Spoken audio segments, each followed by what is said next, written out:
স্বাগত জানাচ্ছি সাধারণগঞ্জ থেকে। সাথে আছে আমি শামীম জাহেদি। গেল অর্থ বছরে ব্যাংকিং সেবা নিয়ে গ্রাহকদের অভিযোগের 70% বেড়েছে বলে জানিয়েছে বাংলাদেশ ব্যাংক। এ সময় গ্রাহকদের অভিযোগ বাড়লেও কমেছে নিষ্পত্তির হার। আজ আমাদের আলোচনার বিষয় ব্যাংকিং সেবা। এই নিয়ে আলোচনা করতে আমাদের সাথে স্টুডিওতে রয়েছেন এনআরবি গ্লোবাল ব্যাংকের চেয়ারম্যান নিজাম চৌধুরী এবং এনআরবি গ্লোবাল ব্যাংকের পরিচালক রাশেদ উদ্দিন মাহমুদ। তবে মূল আলোচনা যাওয়ার আগে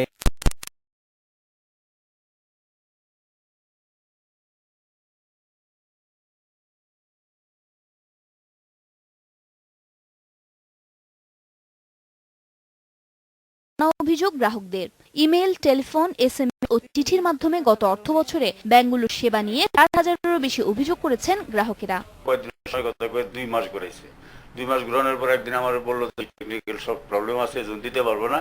আমি বললাম তাহলে কি স্যার আমার টাকাটা কি অনিশ্চিত, কই তাই তো দেখ প্রথমে মাত্র বা কাহারা নিয়ে নিয়েছে। আমি সঙ্গে মানে ব্র্যাক ব্যাংকের হেল্পলাইনে কল করি, কিন্তু তারা আমাকে ফোন প্রথম দিকে রিসিভ করার পরে যখন করেছে তখন তাকে সমস্যার কথা বললাম, তাদের ব্যবহার হঠাৎ পাল্টে গেল। গেল অর্থ বছরে আগের বারের চেয়ে অভিযোগ 70% বাড়লেও কমেছে নিষ্পত্তির হার। গ্রাহকদের অভিযোগ বেশি স্বীকৃত বিল মূল্য পরিশোধ না করা এবং সাধারণ ব্যাংকিং সেবা নিয়ে। আর সবচেয়ে বেশি অভিযোগ সোনালী ব্যাংক নিয়ে। বেসরকারি ব্যাংকের মধ্যে প্রাইম ব্যাংক এবং বিদেশি ব্যাংকের মধ্যে বেশি অভিযোগ স্ট্যান্ডার্ড চার্টার্ড ব্যাংকের বিরুদ্ধে। তবে অনেক অভিযোগ তদন্তে বেশি সময় লাগে বলে জানিয়েছে ব্যাংকগুলো। অধিকাংশ কমপ্লেনগুলোই দেখেছি যে সেগুলি সরাসরি জবাব দেওয়ার মতো না এবং সেগুলি তদন্ত করতে হয় আর কি, এবং তদন্ত করতে একটু সময় বেশি লাগে আর কি। গ্রাহক সন্তুষ্টি ক্যাম্পেইন রেটিং এ অন্তর্ভুক্ত করে ব্যাংকগুলোর মান নির্ধারণ করার কথা বলেন গভর্নর। যাতে করে ওই ইনডেক্সটা আপনার ক্যামেলস রেটিং এ গিয়ে রিফ্লেক্টেড হয়, এটা নিশ্চিত করেন। ব্যাংকগুলোকে গ্রাহক ও আমানতকারীদের স্বার্থ গুরুত্ব দিয়ে বিবেচনা করার অনুরোধ জানান তিনি। Umar Nahar Azmi, independent news, Dhaka. দেখলাম প্রতিবেদনটি আমরা। জনাব নিজাম চৌধুরী, জনাব রাশেদ মাহমুদ, আপনাদেরকে স্বাগত জানাচ্ছি এই অনুষ্ঠানে। জনাব চৌধুরী, প্রথম প্রশ্ন আপনার কাছেই। আমরা আমাদের প্রতিবেদন দেখলাম যেখানে বলা হচ্ছে যে গত অর্থ বছরে যারা ব্যাংকের গ্রাহক রয়েছেন তাদের বেশ কিছু বিস্তর অভিযোগ অনেক বেড়েছে। নতুন ব্যাংক, সেই হিসাবে আমি যদি আপনার কাছে এই সময় অল্প সময়ের অভিজ্ঞতা বলতে জানতে চাই যে আসলে আমাদের যারা গ্রাহক তাদের চাহিদাটা কি, তারা কোন জায়গাটা আসলে অভিযোগ করে থাকে আসলে মূলত? প্রথমত আমি এই যে সংবাদটা প্রতিবেদনটা দেখলাম, এটা দেখে আমার আসলে খারাপ লাগলো এই জন্য আমরাও এই প্রতিযোগিতামূলক বিশ্বে আমরা একটা গ্লোবাল ভিলেজে বাস করি এবং সেখানে যে কোনো ব্যবসায় অত্যন্ত প্রতিযোগিতামূলক আজকের বিশ্বে। আর বিশেষ করে বাংলাদেশে যে 57-58টা ব্যাংক, এর মধ্যে গ্রাহকদের সন্তুষ্টি আমি মনে করি এই সবচাইতে নাম্বার 1 প্রায়োরিটি আমাদের। আমাদের ব্যাংকের সম্পর্কে আমি বলতে পারি মূল টার্গেট হচ্ছে গ্রাহক সেবা, শতভাগ সন্তুষ্টি। এবং এটার জন্য আমরা হয়তো আপনারা জানেন আমরা শুরু করেছি মাত্র গত মাসের 23 তারিখে আমাদের কমার্শিয়াল অপারেশন শুরু হলো। এরপরেই তো দেশে বিভিন্ন রকম অসুবিধার কারণে আমরা এখনো গ্রাহকদের কাছে সরাসরি সেবাটুকু যে আমাদের সেবাতে উন্নত মানের হবে প্রমাণ করার এখনো ভবিষ্যতে অনেক সুযোগ রয়ে গেছে। ওভারঅল যে অভিযোগটি এসেছে আমার মনে হয় এটা বাংলাদেশ ব্যাংক সঠিক সময়ে এটাকে মানে জনগণের সামনে তুলে ধরেছে যাতে করে ব্যাংকগুলো সতর্কতামূলক ব্যবস্থা নিতে পারে। আমি বিশ্বাস করি ব্যাংক ব্যবসা একটা রেগুলেটরি ব্যবসা এবং এটাতে বাংলাদেশ ব্যাংক অত্যন্ত কঠিন হস্তে এই জিনিসগুলো দেখে। এবং আমি কার্যক্রমে যাওয়ার পূর্ব থেকে আজ পর্যন্ত আমি দেখলাম যে বিভিন্ন দেশের সেন্ট্রাল ব্যাংকগুলো যেভাবে মনিটর করে আপনার এই যে কমার্শিয়াল ব্যাংকগুলোর অপারেশন, বাংলাদেশ ব্যাংকের এই যে মনিটরিং স্ট্যান্ডার্ড পৃথিবীর কোনো দেশের কম নয়। এটার স্ট্যান্ডার্ড খুবই হাই স্ট্যান্ডার্ড। এবং সেদিক থেকে আমি বিশ্বাস করি এটা যদি কন্টিনিউ করে এই অনগোয়িং প্রসেসের কারণেই কোনো ব্যাংকের পক্ষেই সেটাকে গ্রাহক সেবার মান নিম্নে নিয়ে যাওয়ার কোনো সুযোগ নেই। আমি আপনাদের ফিরে আসবো। জনাব মাহমুদ, আপনার কাছে প্রশ্ন আমার এবারে যে এখন যেসব অভিযোগ থাকে যে তাদের গ্রাহকদের, এর অনেকটাই এখন বর্তমান সময়ে যে ব্যাংকগুলো আইটি সেবা দিয়ে এই সেবার যেটা অনেকেই বলে থাকেন যে অনেক সময় অনেক ব্যাংকিং এটিএম বুথ ঠিকমতো কাজ করে না, বা টেলিফোন ব্যাংকিং অনেক সময় তারা যথেষ্ট সেবা পান না, যদিও বলা থাকে, এবং এই সেবার জন্য তারা জন্য পয়সাও দিয়ে থাকেন। তো এই আপনার ব্যাংক থেকে আপনারা আসলে কিভাবে নজর রাখেন, কিভাবে দেখেন? আসলে আমাদের দেশ যেটা হচ্ছে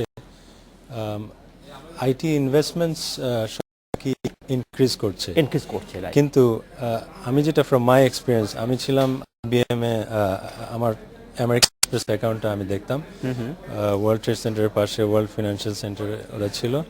American Express, Bank of America, Credit Suisse, Merrill Lynch, সব কোম্পানিকে আমি দেখেছি যে huge investment in IT, but they are doing it in different way. ওদের সবারই আলাদা আলাদা রিকোয়ারমেন্টস আছে, বিজনেস স্ট্র্যাটেজি আছে, সেই অনুযায়ী ওরা দে আর ইমপ্লিমেন্টিং। কিন্তু আমাদের দেশে যেটা হচ্ছে যে যেহেতু এখন অত ম্যাচিউর না technology side of the banking, ওরা আমাদের একটা অভ্যাস আছে, উই লাইক টু কপি করতে পছন্দ করি। It doesn't matter what are business strategy or what will happen in the end. তো আমরা যদি আরো অ্যানালাইজ করি মার্কেটটা, আমাদের রিকোয়ারমেন্টগুলো অনুযায়ী করতে পারি, দেন আমাদের সার্ভিসগুলো কাস্টমাইজড হবে, এবং মোস্ট ইম্পর্টেন্ট হচ্ছে হাউ উই ইমপ্লিমেন্ট। আমি একটা সফটওয়্যার নিলেই হলো না, বা আমি একটা প্রোডাক্ট বের করলেই হলো না, ইমপ্লিমেন্ট করতে হবে based on my customer demand এবং আমাদের পপুলেশনের। যেমন অনেকে আছে যে মোবাইল অ্যাপ্লিকেশনে ক্রিয়েট করে, হ্যাঁ, যে অ্যাপ্লিকেশন আসছে এইটাই, কিন্তু আপনাকে দেখতে হবে যে আমাদের দেশে what percentage of people have smartphones, not more than maybe 4 to 6% smartphones, and তাদের মধ্যে what percentage use it as a smartphone? আপনার অনেকেরই স্মার্টফোন আছে, they use it just as a phone, মানে স্মার্টফোনকে doesn't use it to their full capability or utilize it fully. Right, ধন্যবাদ মাহমুদ। আমি আপনার কাছে ফিরে আসবো। জনাব চৌধুরী, আপনার কাছে প্রশ্ন, যে আপনি কথা যে বাংলাদেশে অনেক ব্যাংক, মোর দ্যান 50-টির বেশি ব্যাংক রয়েছে, তো আমরা যদি জনসংখ্যা হিসেবে দেখি, বাংলাদেশের জনসংখ্যা সামান্য অংশই ব্যাংকিং সেবার আওতাভুক্ত, অধিকাংশ লোকই আনব্যাংকড। এটা কি আপনার মনে হয় যে আমাদের ব্যাংকিং ব্যবস্থা আছে, এই ব্যবস্থার প্রতি ওই সাধারণ মানুষের আস্থা কম, তাই আনব্যাংক থেকে যাচ্ছে? আমি এই জন্য বলছি যে আমি আর একটু বলতে চাই যে বিভিন্ন সময় আমরা দেখি পত্রপত্রিকায় যে কিছু মানুষ বিভিন্ন সময় সমিতিতে, যেগুলো অবশ্যই অনেকগুলো অবৈধ, তারা টাকা জমা রাখে এবং তারা একটা সময় তারা হচ্ছে তো এইটা কনভেনশনাল ব্যাংক ব্যর্থতা, তাদের কাছে যেতে পারেনি? না, এটাকে আমি কনভেনশনাল ব্যাংকিং এর ব্যর্থতা বলবো না। বাংলাদেশে এখনো 45% জনগণ ব্যাংকিং সেবার বাইরে আছেন, যদিও সমালোচকরা হ্যাঁ নতুন ব্যাংকগুলো দেওয়ার পরে বললো যে এত ব্যাংকের দরকার, এটা উন্নত বিশ্বে, উন্নত দেশে, যেমন আমরা আশা করছি আমরা 2021 সালে মধ্য আয়ের দেশে পরিণত হব। এটার প্রিকন্ডিশন হচ্ছে প্রতিটি মানুষের, প্রতিটি জনগণের ব্যাংক অ্যাকাউন্ট থাকতে হবে। একটা মানুষের ব্যাংক অ্যাকাউন্ট নাই, প্রাচ্যের কোনো সেটা আপনি কল্পনাই করতে পারেন না। আপনার এনি ট্রানজাকশন লাইফ এটা ব্যাংকের মাধ্যমে হবে। তবে আপনি যে কথাটি বললেন যে ব্যাংকগুলোর প্রতি মানুষের আস্থা নেই, কি অথবা ব্যাংকগুলোর ব্যর্থতা সেখানে তাদের কাছে পৌঁছাতে পারছে না, এটাও বলবো না আমি। আসলে ওই ধরনের সুযোগ সৃষ্টি হয়নি। যেমন বর্তমানে বাংলাদেশ ব্যাংক একটা নতুন নিয়ম করছে, আপনি যদি একটা ব্রাঞ্চ আরবানে করেন আর একটা রুরালে করতে হবে। আগে ছিল 5:1, 3:1, 2:1, এবার থেকে 1:1। এই যে নতুন সুযোগ সৃষ্টি হয়েছে, জনগণের দোরগোড়ায় ব্যাংকিং সেবা পৌঁছানো রুরাল ব্রাঞ্চগুলোর মাধ্যমে, আপনি দেখবেন আগামী 5 বছরের মাথায় অথবা 10 বছরের মাথায় বাংলাদেশ 9% লোক ব্যাংকিং সেবার আওতায় চলে আসবে। বাংলাদেশ ব্যাংকের নতুন যে ওনারা রুলস করেছেন, এটা অনেকেই হয়তো পছন্দ করতেছেন না, ব্যাংকিং ব্যবসা আছেন, রুরাল গিয়ে সেখানে সেফটি এন্ড সিকিউরিটির ব্যাপার আছে, বা সেখানে আমি কাস্টমার পাবো কিনা। আপনি যে লেভেলের কাস্টমারই পান, আপনার ব্যবসার টার্গেট শুধু শহর না, আপনার জনগণের দোরগোড়ায় এটাকে পৌঁছাতে হবে। আমি এটাকে সাপোর্ট করি। এবং 6টা ব্রাঞ্চ করতেছি, 3টা শহরে, 3টা গ্রামে, 3টা আরবান, 3টা রুরাল। এতে করে আমরা এক সময় গিয়ে জনগণ দোরগোড়ায় পৌঁছাতে পারবো এবং জনগণ, অধিকাংশ জনগণ ব্যাংক সেবার, সেটাই করছি। যারা চৌধুরী, আমাদের সময় হচ্ছে বিরতিতে যাওয়ার, ফিরে এসে আমরা কথা বলবো। সময় হলে একটা বিরতিতে যাওয়া।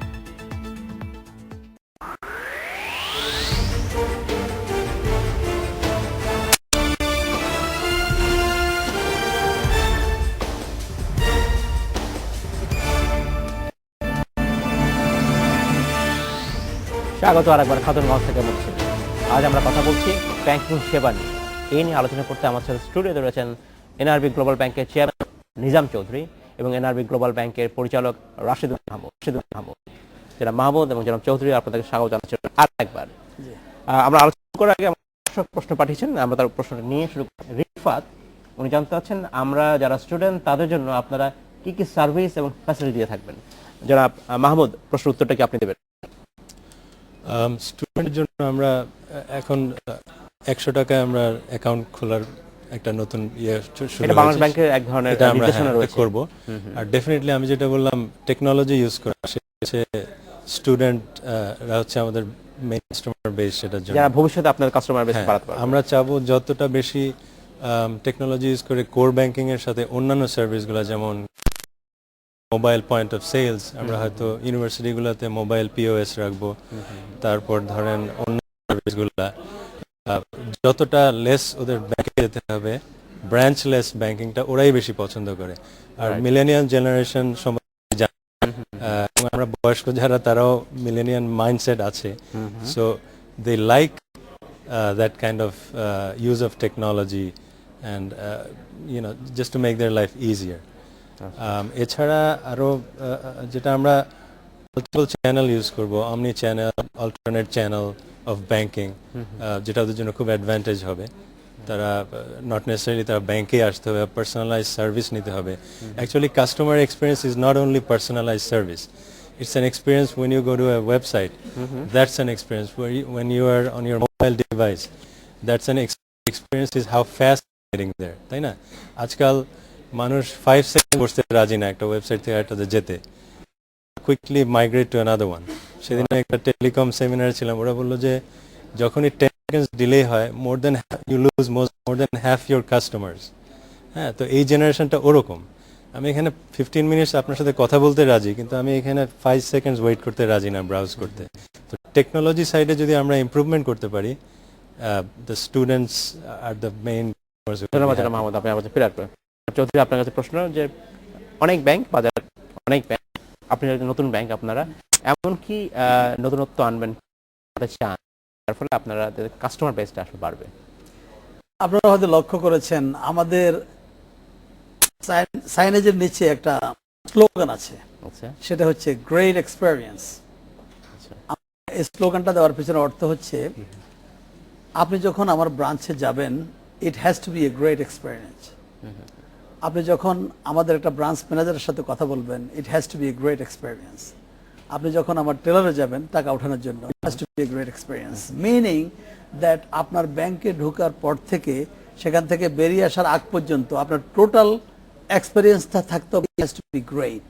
এটার মধ্য দিয়ে বুঝতে পারতেছেন আমরা আমাদের মূল লক্ষ্য হচ্ছে সেবার মানকে এমন একটা ধাপে নিয়ে যাওয়া, কনভেনশনাল যে সেবা আছে ব্যাংকগুলোতে, সেগুলো থেকে একটু ডিফারেন্ট। আমরা আমাদের সবসময় আমরা বলে থাকি এবং বলবো, আমরা অন্যদের চাইতে ডিফারেন্ট হব, এবং এই ডিফারেন্টটা আপনি তখনই বুঝবেন যখন আপনি সরাসরি আমাদের সাথে ডিল করবেন।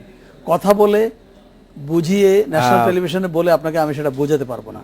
আপনি যখনই আমাদের সাথে ব্যবসা শুরু করবেন, আমার ব্রাঞ্চে যাবেন, আমাদের একজন ম্যানেজারের সাথে কথা বলবেন, একজন এমপ্লয়ের সাথে ইন্টারাকশন করবেন। আরেকটা বড় বিষয় হচ্ছে যে আপনি যখন সেবা দিবেন, আপনি তখন যেটা বড় সেবা হচ্ছে যে আমাদের ইন্টারেস্ট রেট, এবং যে বলা হচ্ছে যে স্প্রেড, যেটা মোর দ্যান 5%-এর বেশি থাকে সবখানে অধিকাংশই।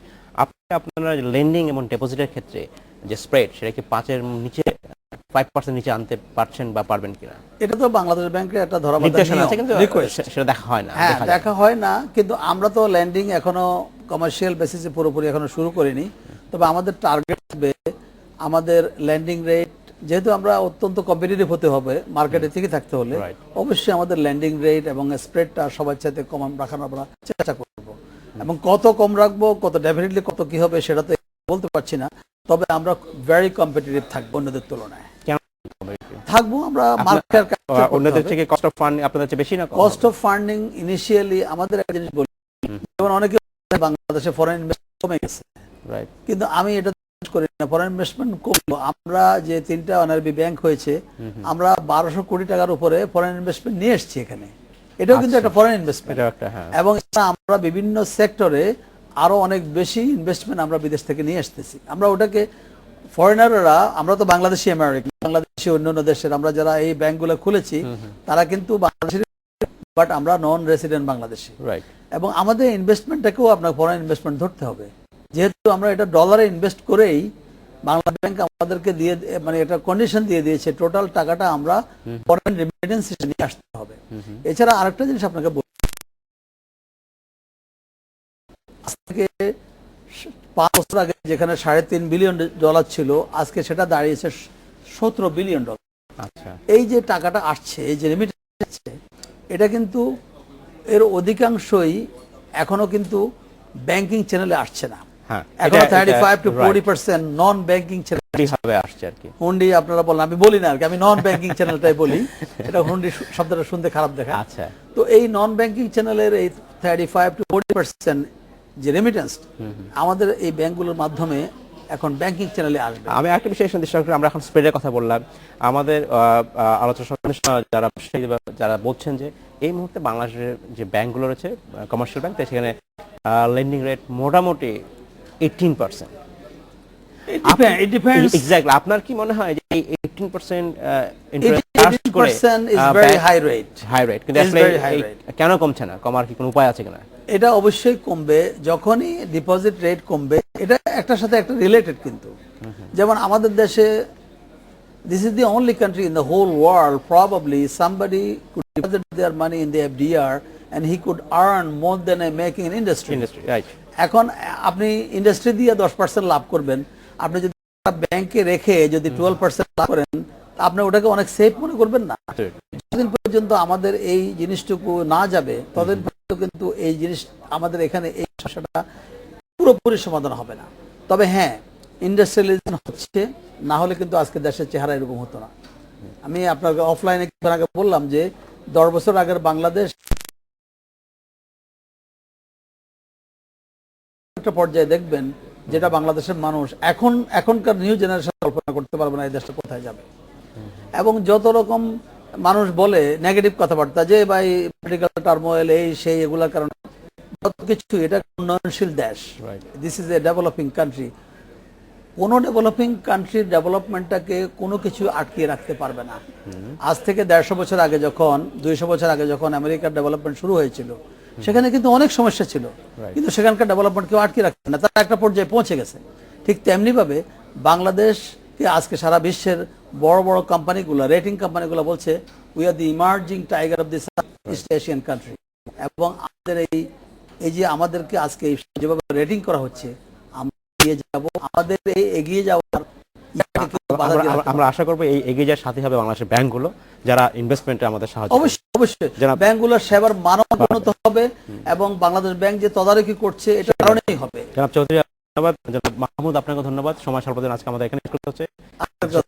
ধন্যবাদ। এই ছিল আজকের খাতুনগঞ্জ থেকে মধ্যে, আমাদের সাথেই থাকবেন, দেখা হবে আবারও।